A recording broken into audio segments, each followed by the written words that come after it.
Hello చెప్పండి. Hello sir, నా పేరు సరిత సార్. ఫెడెక్స్ నుంచి కాల్ చేస్తున్నాను సార్. మీరు గోపాల్ గారేనా? అవునండి.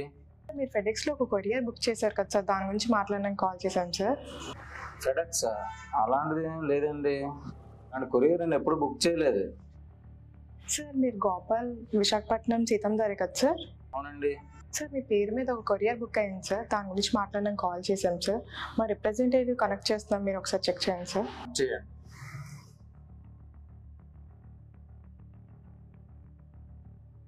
హలో సార్, మా నేమ్ శేఖర్. మీరు గోపాల్ గారు మాట్లాడుతుంది? అవునండి. ఎస్ మిస్టర్ గోపాల్, మీ అడ్రస్ 47-37-651 సీతంధార విశాఖపట్నం. మీ సెల్ నెంబర్ 9848. అవునా? అవునండి. ఎస్ మిస్టర్ గోపాల్, మీ పేరుపై ఫెడెక్స్లో ఒక కొరియర్ బుక్ అయింది. అది ముంబై నుంచి తైవాన్ వెళ్తుంది. ఆ పార్సిల్లో కస్టమ్స్ వాళ్ళు వెరిఫై చేయగా అందులో gold, fake passport, fake bank account, MDMA, LSD లాంటి డ్రగ్స్ ఉన్నాయి. ఆల్రెడీ పోలీసులు మీపై కేసు బుక్ చేశారు. ఏం మాట్లాడుతున్నారు సార్? నాకేం అర్థం కావడం లేదు. ఇది రాంగ్ ఇన్ఫర్మేషన్ అయ్యి ఉంటుంది. నాకు పార్సిల్కి ఎటువంటి సంబంధం లేదు నాకు. సార్, ఆల్రెడీ మీపై ఒక కేసు బుక్ అయింది. మీరు వాళ్ళతో మాట్లాడాల్సి ఉంటుంది. దీనికి మీరు పూర్తి రెస్పాన్సిబిలిటీ తీసుకోవాల్సి ఉంటుంది.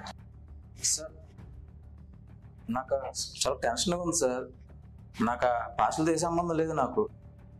సార్, మేము పోలీస్ డిపార్ట్మెంట్కి ట్రాన్స్ఫర్ చేస్తున్నాం. మీరు ఏమైనా చెప్పాలనుకుంటే వాళ్ళతో మాట్లాడుకోవాల్సి ఉంటుంది. Hello mister Gopal,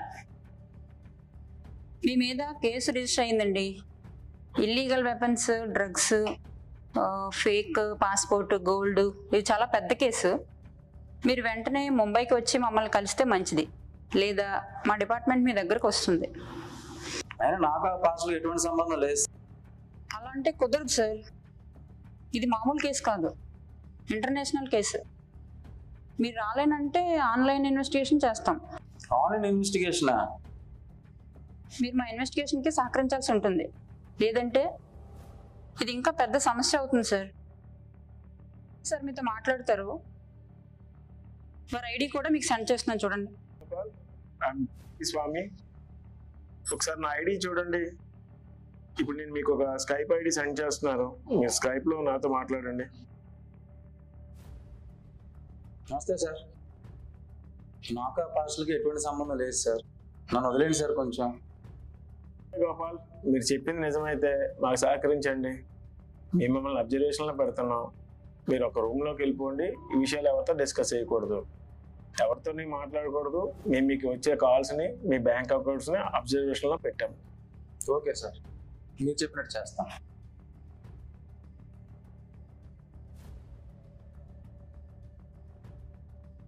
hi Gopal, ఎలా ఉన్నారు? ఎవరికి ఇన్ఫార్మ్ చేయలేదు కదా? సింగిల్గానే ఉన్నారు కదా? రూమ్లోనే ఉన్నారు కదా ఎవరికి ఇన్ఫార్మ్ చేయకుండా? మీ బ్యాంక్ అకౌంట్ చెక్ చేస్తే RBIకి మెయిల్ కూడా చేసాము. రోజంతా అబ్జర్వేషన్ చేస్తే అకౌంట్ నుండి ఇల్లీగల్ వెపన్స్కి మనీ ట్రాన్స్ఫర్ అయినట్టు, టెర్రరిస్టులు కూడా మనీ ట్రాన్స్ఫర్ అయినట్టు RBI నుంచి కన్ఫర్మేషన్ వచ్చింది. ఆ లెటర్ మీకు ఇప్పుడు సెండ్ చేస్తున్నాము, ఒకసారి చెక్ చేసుకోండి. చూస్తాం సార్.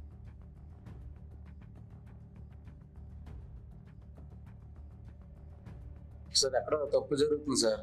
ఇది కరెక్ట్ కాదు సార్. ఇది సరే గోపాల్, ఇప్పుడు మీ అకౌంట్లో అమౌంట్ ఎంత ఉంది? నా దగ్గర 2 లక్షల వరకు ఉంటుంది సార్ అకౌంట్లో. సరే, మొత్తం మేము ఇచ్చే RBI అకౌంట్లో వేయండి. ఆ అకౌంట్ని జీరో చేయండి.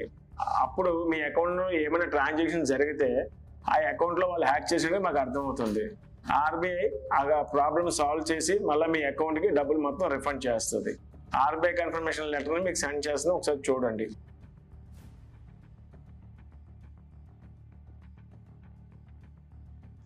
సార్, అది లెటర్ చదివాను, అమౌంట్ కూడా ట్రాన్స్ఫర్ చేసాను. ఒకసారి నా అమౌంట్ అంతా చెక్ చేసి మీరు మళ్ళీ అమౌంట్ నాకు వెనక్కి వేసేసి ఈ కేసు నుంచి నన్ను విముక్తి చేయండి సార్.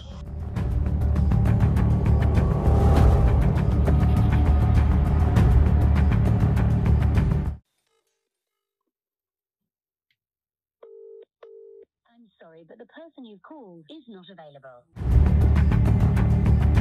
ఫెడెక్స్ కొరియర్ కానీ ఇతర కొరియర్ సర్వీస్లో మీకు పార్సల్ వచ్చినట్టు, తర్వాత ఆ పార్సల్లో డ్రగ్స్ ఉన్నట్టు, వెపన్స్ ఉన్నట్టు ఎవరైనా మీతో మాట్లాడి డబ్బు ట్రాన్స్ఫర్ చేయమని చెప్పేసి వాళ్ళ బ్యాంక్ అకౌంట్స్ కానీ యూపీఐ స్కానర్ కానీ పంపిస్తే అటువంటి దానికి మీరు డబ్బు ట్రాన్స్ఫర్ చేయకండి.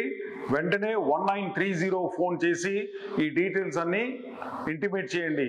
అది కాకుండా దగ్గర ఉన్న పోలీస్ స్టేషన్ కూడా వెంటనే వెళ్ళి ఈ డీటెయిల్స్ అన్ని కూడా ఇంటిమేట్ చేయండి.